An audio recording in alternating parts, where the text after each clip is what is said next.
On today's episode of the Glue Guys, a really good one for you folks. Oh. We're going to dig deeper into this Harden to the 76ers conspiracy. Yet deeper. And why actually the 76ers may not be the team that the Nets should fear. Curveball. And then we're going to dig into everything that the Nets could get using Dinwiddie's trade exception. We're going to rank all the names of all the possible players and update you all on the hottest, spiciest trade deadline rumors.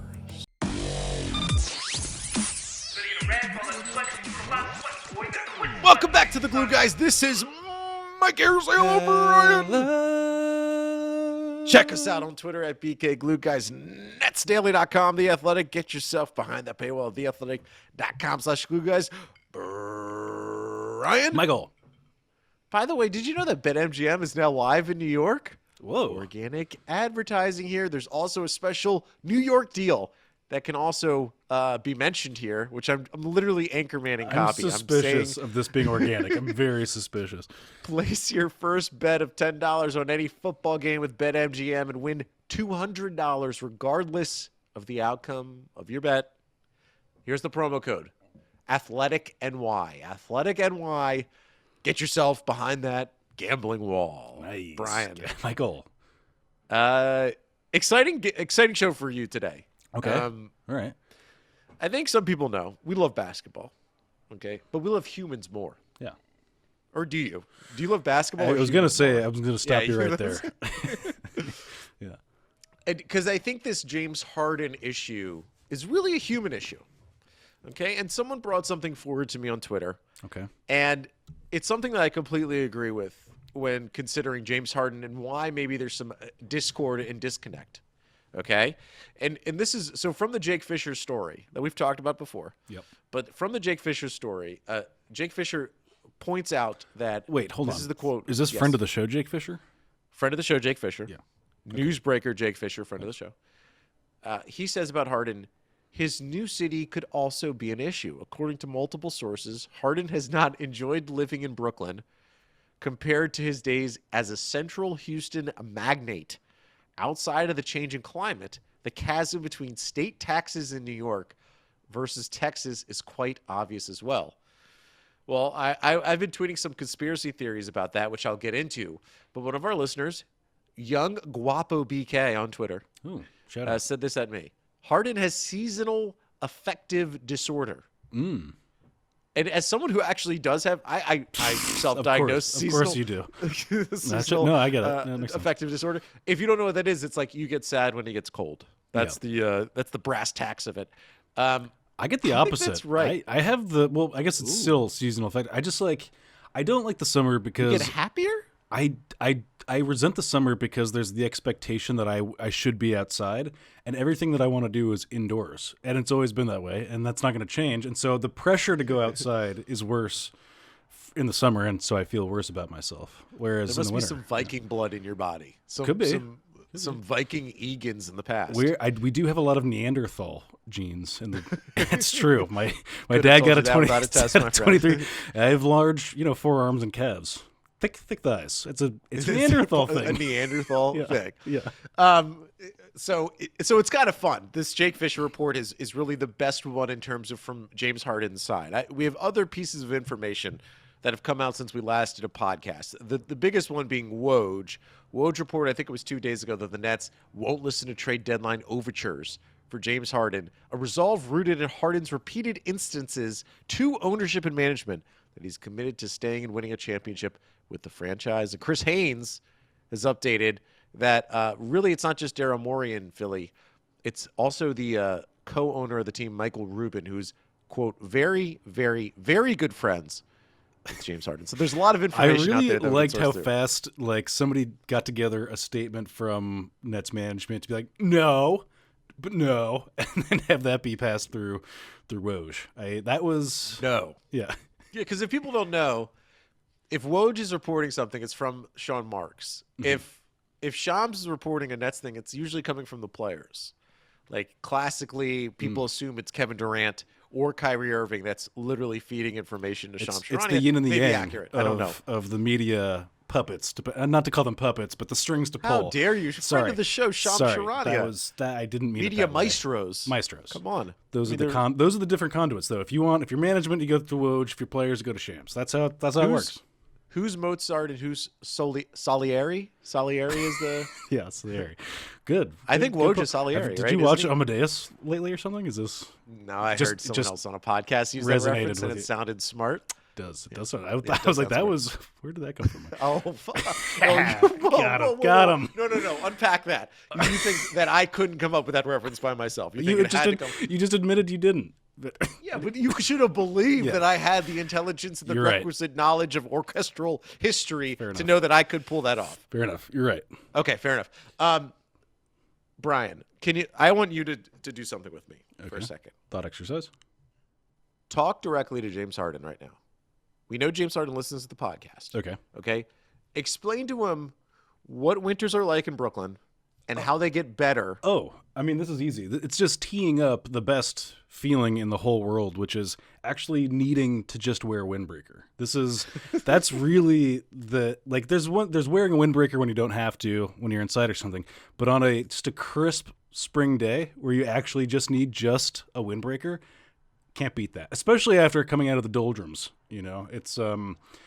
it's impossible to replicate, and you just have to live it. Maybe he didn't experience it. Maybe it was too new of a city last year for him to let that really land. He was just being shipped around. He came just hot off the jet from Houston. No time to settle in. COVID was ripping. We're done with COVID. COVID was rip Back roaring. then it was COVID was rip roaring. All the quarantining and all of that. And here's the thing. So James Harden's life. He grew up in Los Angeles. He went to Arizona State. Which I've been to Arizona State. It is pristine. Like the climate is pristine. I hear it's hot. Hot. It's really hot down there. Yeah. Hot coffee. Then he goes to Oklahoma City, which does get cold, but it's a different. Does it get cold? How cold does it get? What's the deal with? There's the snow weather in Oklahoma. Yeah, there's snow. Does it? I feel like it's like. Does it dump? Does it dump? Snow? What do you mean snow? Oh, I thought you meant is the place a dump? Is it a dump? No, does it the snow nicest city in Oklahoma? Heavily? Yeah, it does snow there, but not a ton. And then he goes to Houston, which is obviously one of the warmer locales you could be in the NBA. So he has lived his life not really having seasons, not experiencing the joy of the transition from the doldrums of winter into the awakening of spring, right? The beauty that is New York in springtime. I'm thinking, do you think he watches You've Got Mail?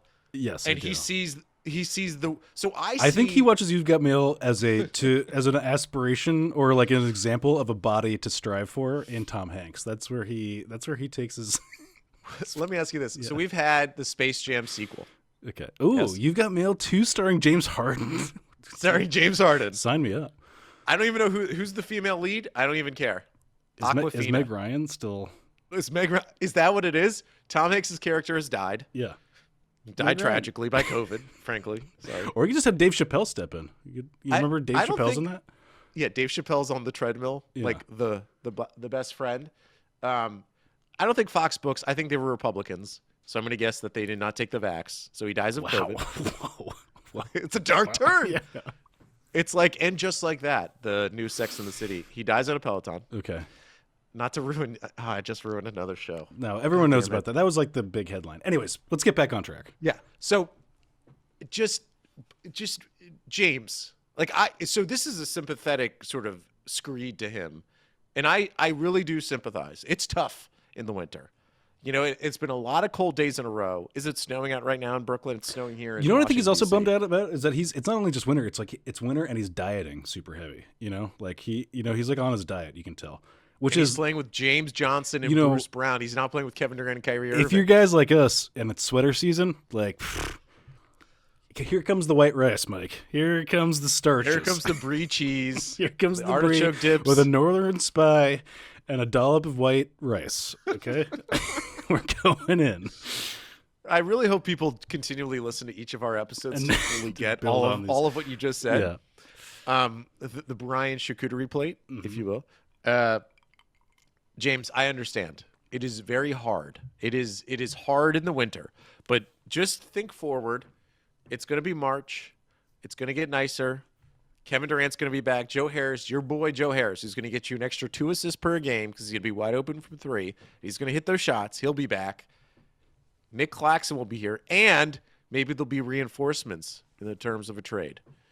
One other thing before we get to the trade component. There was another piece about the taxes here that that James Harden's upset about the difference in state taxes between New York, which is the highest in the nation, this part and Texas, really... which is 0. Or like, I don't know, it's state taxes are 0 on income. Brian, what did you feel about that? This is how I knew whatever the source was like, and no disrespect, but it's some like squirrely, financially illiterate friend from Texas. That's the only kind. Those are all of those claims are just like, I have never sniffed New York and I'm from Texas. And these are, and I read this and I've been hanging out on foxnews.com a lot, hitting the comments section. The taxes are terrible. And how cold is it in New York? Like, come on, guys. New York is the center of the known universe, people. Let's stop. I'm not trying to say this to blow smoke up anyone's butts here. You know, I'm sure plenty of people here, New Yorkers and New York supporters, but it is the center of the known universe. I hate to say it, but it's true. Houston, Texas is not, and it's also prohibitively hot and humid in Houston, Texas. Let's if we're gonna fire shots across the bow, you know, I can do that too. But Houston in French is Satan's butthole. People don't really. That's how it's got its name. And the idea, I mean, also for the taxes thing, it's pretty well documented that there are financial benefits aplenty to being one of the most high-profile professional athletes in the most populous cities in America. There is a pretty clear financial benefit to that. I'm sure everyone is aware of that. I don't know, maybe not, but you get a lot of deals, Mike. You make up for it. It's pretty easy. Yeah, there's a great earnings potential to being a championship player in Brooklyn. And the funny thing is, like, this information, I'm not doubting that Jake Fisher, like, he's not making this up. Someone on James Harden's or in his orbit is telling Jake Fisher this, or he's hearing. Oh, this is no disrespect to Jake Fisher. It's just some weird friend from Texas got a hold of Jake Fisher, and Jake Fisher's reporting on it. Here's a little bit of a conspiracy theory, but also a signal of concern, Brian, into the future. Okay. So if he's concerned about climate and taxes, Philadelphia will not solve those issues. Not even close. Philadelphia is the same climate. Essentially, they're about to get hit with a nor'easter. Just the same. They're about to get walloped. A bomb cyclone. They get walloped just the same. I'll tell you a place though that I would be concerned as the Nets that I would be concerned about. Hit me. That James Harden could go to. Okay, if he wants a hot climate and he wants low taxes like Texas, Miami, Florida, a team that has attracted superstar players before, one of the destination franchises in the NBA, run by a guy named Pat Riley. I don't know if you've heard of him, Brian. Look him up. Google him on YouTube's. If like this is like if he actually cares about weather and taxes, that's where you want to go. But the thing is about Miami, their culture of like, hey, you have to actually work out. I don't know if that like fits with James Harden's sort of like, oh, I'm going to work myself into shape by the time January rolls around. Like, I don't know if Miami would be completely satisfied with the doughy version of James Harden that arrives at the beginning of the season. I'm thinking about it right now. Like, I really can't imagine it mattering less about, like, the weather is just such a lame. Like, how much time are these guys, like, they're being chauffeured from location to location to play in indoor gyms and arenas around, and then when they're home, they're just sleeping. Like, what? I just can't possibly imagine a world in which the weather matters this much. Is he James Harden really choosing climate over championships? Is he going to be the first? Is he going to be the climate change MVP? How much time do you think a Miami Heat player on average spends at the beach? Like, are we really hitting the beach as a Miami Heat player? I will tell you this. I talked to David Fizdale once for an interview, and this was it was after his Knicks job, so he didn't have a coaching job. And I call him up. He's living in Miami because that's where he had coached for many years. I call him up, and he's like, "Is it okay if I just do this interview on the beach?" And why that's important is that because as the coach of the Miami Heat, I'm sure he really didn't get to be on the beach. Right. Even as like an assistant coach in Miami, right. He basically was just now he's taking all of his calls. He's making up for lost time. Yeah, so he was like, I'm going to do this interview, but there's going to be waves crashing in the background, and I'm going to enjoy my life. There's a Fizdale, a great guy. I forget. I think it's a Jerry Seinfeld bit where his the goal in his life is to just be sitting on a back porch somewhere with a glass of peach iced tea and have an old rotary telephone where when somebody calls, he just answers and says no to whatever it is and just puts it down. That's it. You know who Rick Rubin is, the music producer? Yeah. So Rick Rubin, every day, it's part of his life. He has to his feet have to be in the sand for at least an hour a day. Not just like people he who brings say a bucket shit of like that. I just don't. He says it. I know. I believe he says it. I don't believe he fucking does it. I believe he fucking does it. He's Rick Rubin, man. He's a god of music, and he's talked about when I do jobs. Part of the job is like, can I get to a beach and be able to walk around on a beach for an hour? I'm like, what level of success must you have in your life? Like, to attain the hour beach pass is something I would like to get to at some point in my life. These are the people who just don't care about having good cellular service. Have you ever, you reach to one of these pillars of success and you're like, it doesn't matter that I have good service or not. Is that where you want to get to? That's where I want to get to. Not care about your bars? I am chained to the bars, Mike. Not those bars. All right. Let's do this. Coming back, we're going to talk Nets trade rumors, and we're going to do the work for Sean Marks. We're going to tell him who the Nets should use in their designated player exception trade Dinwiddie thing. Nice. And we're back, Brian. Hey. Okay, first I want to update you on this little bit of a nugget from Mike Scotto, Hoops Hype, friend of the show. I don't think he's ever been on, but he's a friend of the show. Okay. All right, this is what he has a podcast for Hoops Hype, and they do a great thing on Hoops Hype where they verbatim like parts of the pod so that you can get the news from the podcast, and I really appreciate it. It's a charity item that they send out to the basketball masses. Here's what he had to say about Brooklyn. Okay? Yeah. Brooklyn wants an asset of some kind for Paul Millsap, whether it's another veteran or a future second-round pick. Okay, we'll see about that. He said, keep an eye on Bruce Brown as a trade chip. His minutes and role have fluctuated this year. Javon Carter is another name to watch. I think Javon Carter must be thrown around like all over the league at this point, and no one at all is like, yes, can I have that guy on my bench, right? I think Javon Carter understands the play. He's marketing for him. Do you see his Instagram story where he posted a mixtape of himself being like, and it just said like most underrated player in the NBA or something like that? Wait. Yeah. Whoa. Was he wearing a Brooklyn jersey?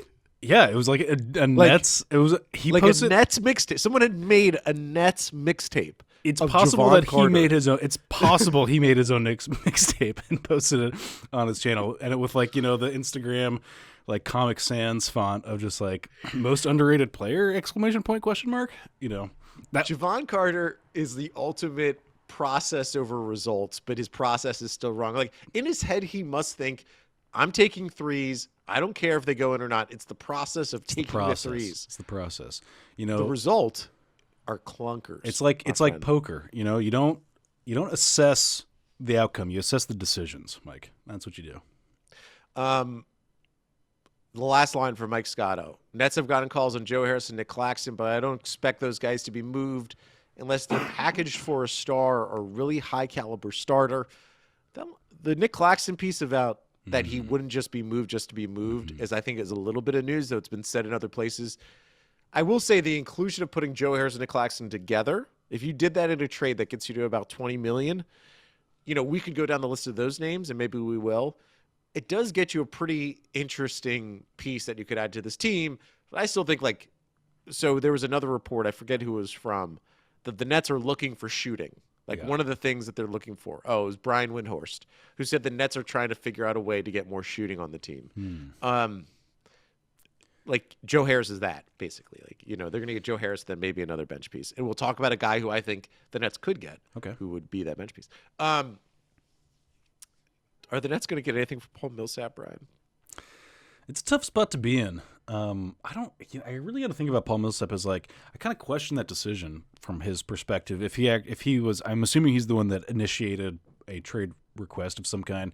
I don't know that you're going to get, even in his situation, I'm not sure you're going to get to a better play. I mean, unless he just wants to play. It's I don't care where I play. If I'm just playing, that's what I'm here for. And hey, I respect it, but I don't know that there is a based on what we've seen this season, another contender that is in need of that particular skill. We'll call it a skill set. Yeah, I don't know. What's the? I mean, like, where is his optimal?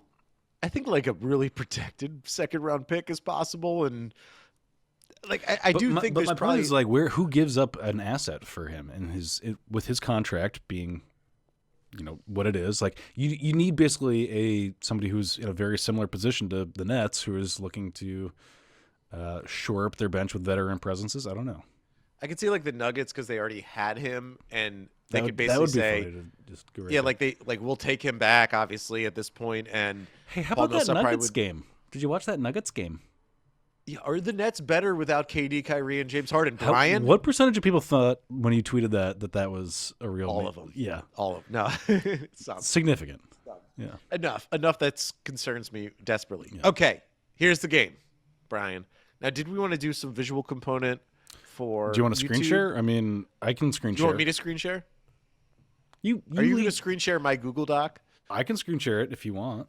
No. I'm a little concerned because there's some things I've written on it that I want to hide. So let me just because Mike, there's some stuff that I don't want. is it your secrets? Did you put? It's my secrets. Some diary posts. But I will delete. Well, a you lot just let of me it. know when I have to hit a button on my OBS. So you let me know when it's Hit that button. Okay. Hit it. Because it'll be ready to screen share. I'm gonna screen share. Okay.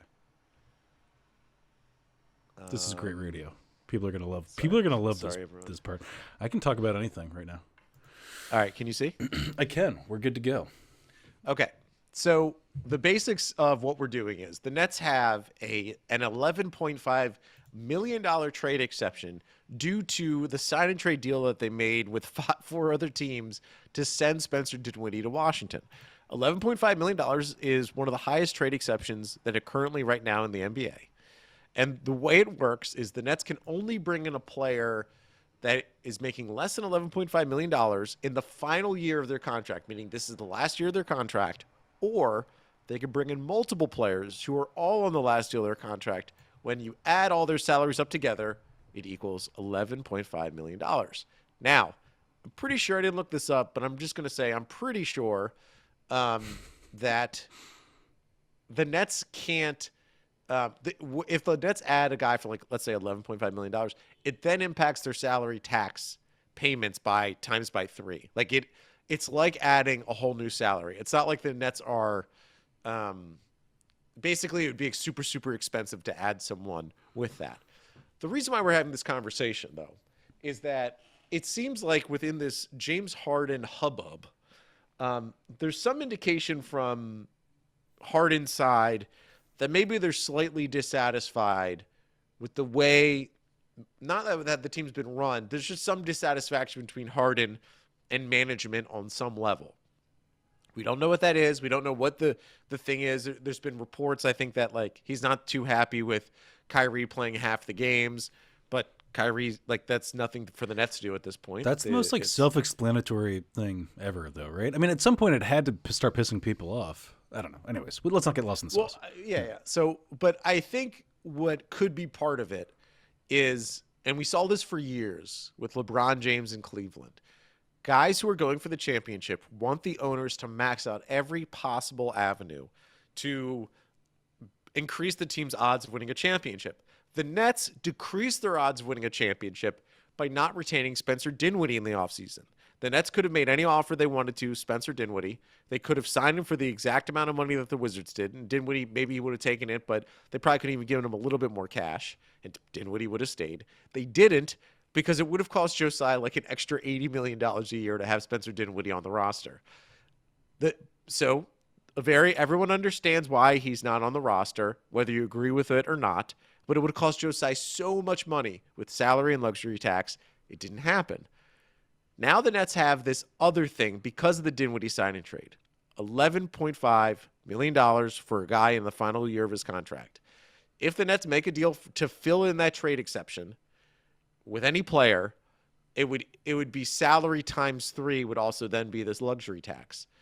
That is a lot of money for Joe Tsai to take a guy, and we're going to name the names. You're going to be like, ooh, I don't know if I want to spend $40 million on this dude. But if you're James Harden, You say, I'm here to win a championship. I'm committed. I will be committed to you. You, Joe Tsai, need to do everything you can to improve this team. And the names we're going to read would help the team's bench, I think. It wouldn't solve all crises going on, but it would help the team's bench. So here's what we got. Mike, can I just interrupt you to say, you're very impressive. That was great. That was really nice and thorough. It was almost like you had that scripted. You're a real talent. The whole time I was stressed I was going to forget what I was saying. You're a real and talent. I was going to fall off. That was great. Okay, here's the first name. Okay, so all I did was go on Hoops Hype. I looked at player salaries, guys who have 1 year left, and went down from 11.5 and down. Jeremy Lamb is making about, I think, $10 million. Jeremy Lamb pays for the Indiana Pacers. It's already been reports out there that they would like to get rid of Jeremy Lamb. He's scoring 7 points per game, 2.5 rebounds, 1 assist, shooting 37 from the field, 33 from 3, and 88 from the free throw line. He's been a better three-point shooter than that over his career. Mm-hmm. He did have an injury, I think, to begin the season or some point in the beginning of the season. He's a wingy 3-and-D bro. I don't know. I mean, I'm bringing up the Jeremy Lamb. Are you seeing the Jeremy Lamb basketball reference? We're seeing the reference. I'm surprised that he doesn't have a nickname by now. He's been in the league long enough that he should have, and his name has a noun in it, which usually you get, lamb chop, some in there. Oh, lamb chop is perfect. Like the puppet, Yeah, like the puppet. Like everyone at home is like saying like the puppet. Yeah, so he probably played with Kevin Durant in OKC. He started his career the first 3 years. He was part of, I'm pretty sure, the James Harden trade. He was the pick that Houston made that was sent to OKC that was part of the James Harden deal. Do you know? So he was yes. When I think of the Indiana Pacers, or I think of Jeremy Lamb. When I think of like a sort of personality-less wing. That's who might have complete lack of personality. Might have had a good scoring year at some point, and you're like, what year was that? Where was he? That's what I think of when I think of the Indiana Pacers. That was the year when he scored 15 points per game in Charlotte, Right. having to be going right into his free agency, and then he's had a steady decline since then. But he is at his optimal level at this point in his career. He's, a 36% three-point shooter who has some length, and he does fill a role that Kessler Edwards is doing now, but he wouldn't be the worst guy off the bench. But I think we're going to find more intriguing options. But he's a guy who could probably just the Nets could throw in a second-round pick and you get Jeremy Lamb. He's like, hey, do you guys miss TLC? Well, how about the 8-year vet version of that? Would you pay $40 million for Jeremy Lamb? I am not ready to. I'm open to other offers. If there's anyone else on this list. So Tomas Satoransky's on the list. He doesn't even play for the Pelicans. I used to like him a lot in Washington. He was the underground fanboy club for Wizards fans at one point because he's 6'8" or something. He's a point guard. That tall. But he doesn't even play for the Pelicans. Yeah. Is that because he's been politicked out of it? Does he have a fiery European disposition that keeps him off the court? I'm not sure. I mean, do you know the really small guard that they're playing now?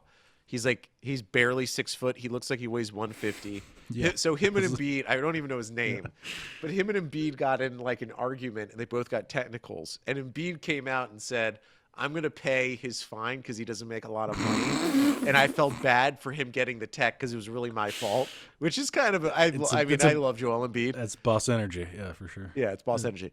Kyle Anderson, slow-mo from the Memphis Grizzlies, playing 22 minutes per game, 8 points, 5 rebounds, 2 assists. Now, the thing about it, he shoots 44% from the field, 35 from 3, and 66 from the free throw line. His career, he's a 34% three-point shooter, but he's not he doesn't really shoot the three. Last year, he shot the ball about 4 times a game for a three, but basically throughout his career, he just shoots 1 shot per game. It's a weird outlier season, though, that they just let him do that triple his output. Interesting. And he was 36%. That's a decent percentage. It's pretty good. Say, I mean, having shot 28% the year before, come on. I've always liked Kyle Anderson. Scroll up. Can we just admire his head for a second? I don't like to talk about people's physical appearance, but my God, what a head. He's from Jersey City, went to St. Anthony's. Isn't that where Kyrie went? I think he went to St. Patrick's, I believe. Oh, you're right. So one of the Saints. Apologies. One of the Saints. But he's from the area. He's 28 years old. He's 6'9", 230. He is the slowest, chunkiest guy in the league. You know I'm a sucker for slow and chunky. That's why I love chowder, cottage cheese. cottage cheese. He's intriguing, but like the thing about him is like, do the Nets need a slow, chunky, like skilled forward? They have about 12 of those. They have the scoring. Blake Griffin is basically that. I don't even. Yeah, I'm just looking at this like list of people. I'm like, what is the needs? We're gonna get to it, but I have a person in mind. But All right, I like Kyle Anderson. Of the names on this list, like as just an entity, I like him maybe the most. I'll just put that out there. Now, the thing is that we have to provide context. So he's playing 22 minutes per game for the Grizzlies, who are one of the better teams in the Western Conference. So, like, why are they, making that deal, right? But he's on the list because maybe the Nets could give them Bruce Brown, and maybe Paul Bruce Brown. Millsap? Could you be more enticed? Former All-Star? Yeah. So Serge Ibaka, who remember how desperately we had wanted Serge Ibaka on this team last year? We were horny for Serge. There was the report from Ian Begley of the Friends of Kevin Durant, the FOKs, the Fox. The Foxes were going to come, The Fockers. storm Brooklyn and join Kevin Durant, and I think it was just Jeff Green. But we all hoped it would be Serge Ibaka. He took a much higher-paying gig with the Clippers. He was good last year. He's really good last year. I'll scroll down to his statistics. 11 points per game. Well, he wasn't that good. 34% from three. This year, though, he's playing just 15 minutes per game. He's really a non-factor. He is shooting 40% from three, but on 2 attempts. He doesn't do the things that you remember Serge Ibaka doing. There's been a lot of claims about his age situation, and as he gets older, there's just no way he's 32 years old. Ryan, how old are we? That's my point. I'm 34. There's no way that guy's 2 years younger than me. I think we look pretty old. I think we, not that we look, but I think if you put us on Basketball Reference, we'd look old. We lived some hard years there, Mike. We were going hard. Doc Holidays. Do you want any portion of Serge Ibaka? Because I'll just straight out say I don't. I mean, I think like he is another in a line of the Blake Griffin, Paul Millsap at this point. True, like he is true. Yeah, he is don't be. It's gassed tempting. and spent. It's tempting because that's the bargain bin we've been poking through. But no, you're right. It does feel like another version of that. Next up, Tristan Thompson. Tristan Thompson's averaging 15 minutes per game for the Sacramento Kings. He's averaging a solid 6 and 5, 100% from three. Brian, best 3-point shooter in the league. I think he's taken probably 1 3. He's taken 1 3.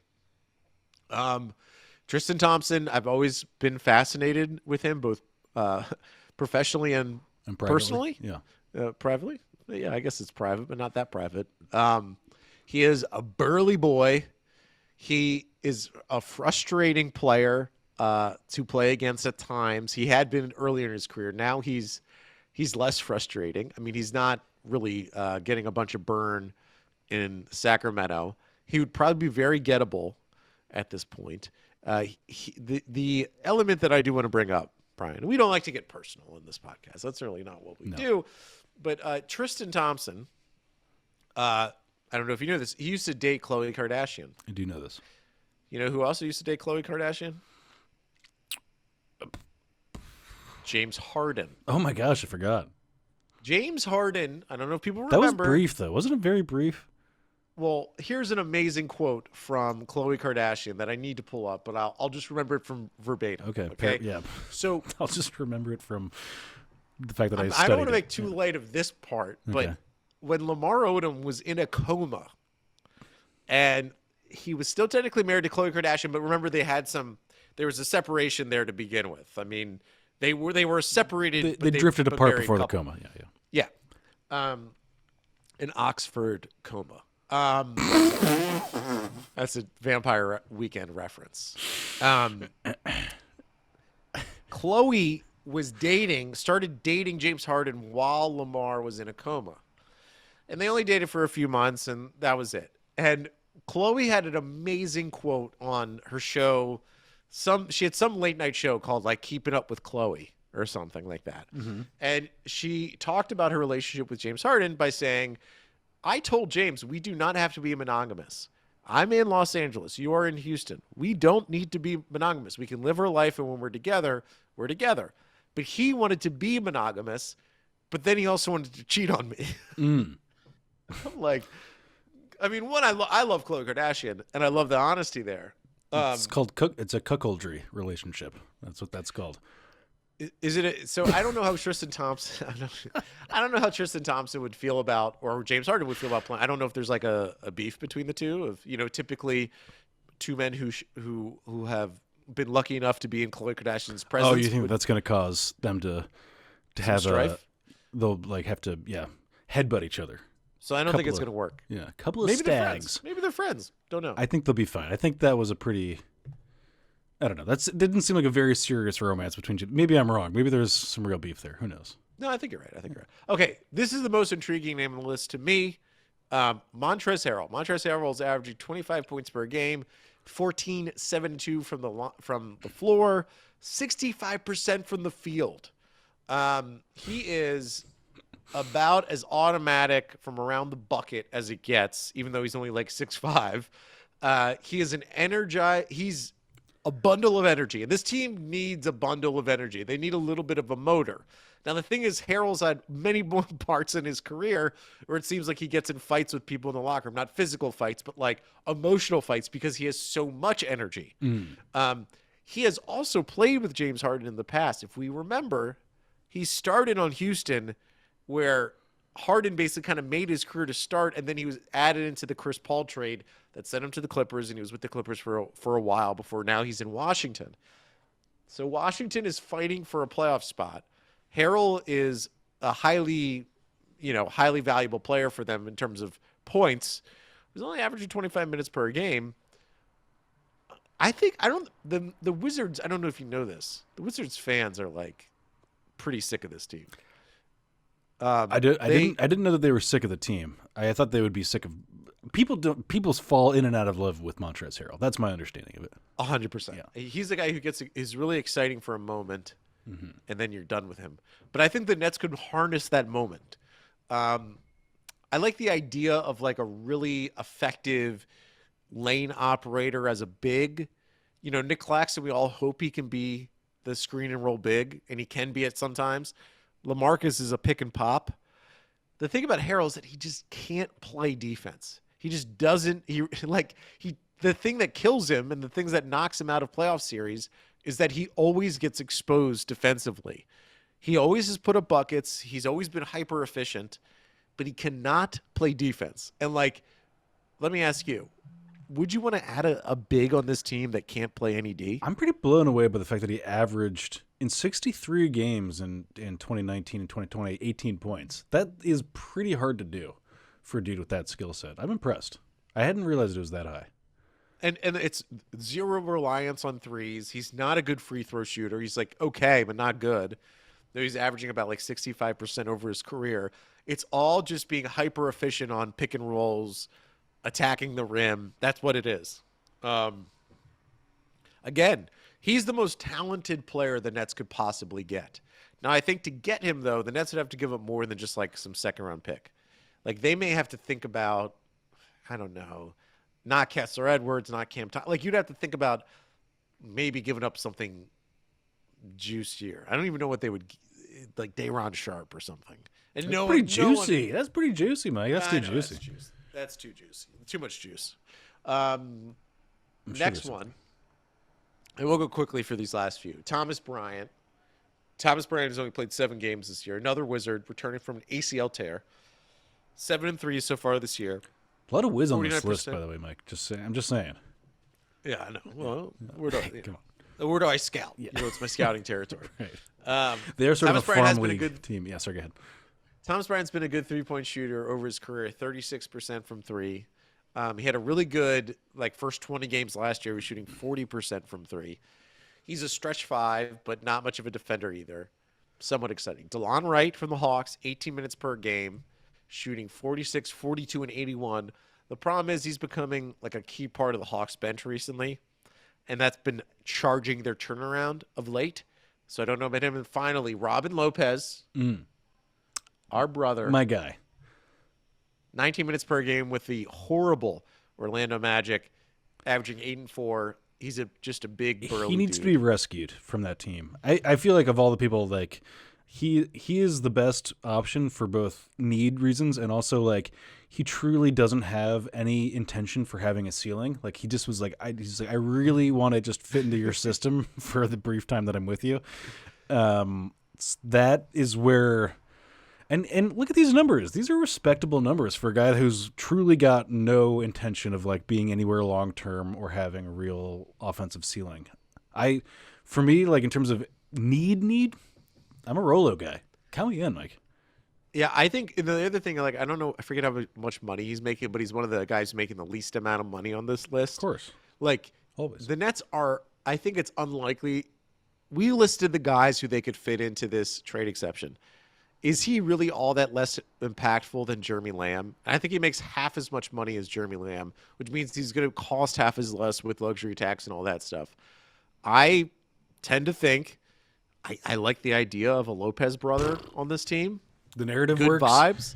He's a good vibes finally dude. get a Lopez a ring He in could Brooklyn. he could join a team that doesn't have a mascot, which he famously hates all mascots. That is, So there's maybe- it's like finally he's like, this is the brand that fits my brand. I hate the mascot. They don't have one. Interesting. and he's a legit big man. So as much as we want, Did we ever get? And sorry to interrupt. Did we ever get No, an no, explanation for why the Brooklyn Knight got yoinked? Like we never. He's just like under the shadow of night. He was canceled. He got canceled. Did he? Did he? It was an off Have color you tweet. seen his tweets? Have you seen his tweets? Jeez, I did not. Can Sorry, I mention one final thing? please. And this is like this is a real conspiracy theory. Like yeah. end of the show. This is a way to really leave people off save it because for we're the about to be done. Yeah. Okay.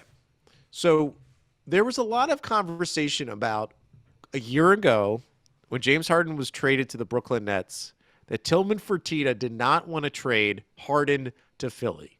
And the reporting has now come out that Tillman Fertitta went to Harden and said to Harden, where would you want to go, Philly or Brooklyn? We have offers. We'll think about where you want to go.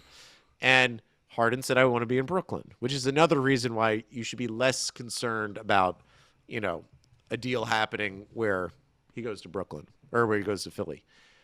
Okay. What did Daryl Morey famously do before, what was it, the 2019 season? He tweeted the famous Hong Kong tweet, right?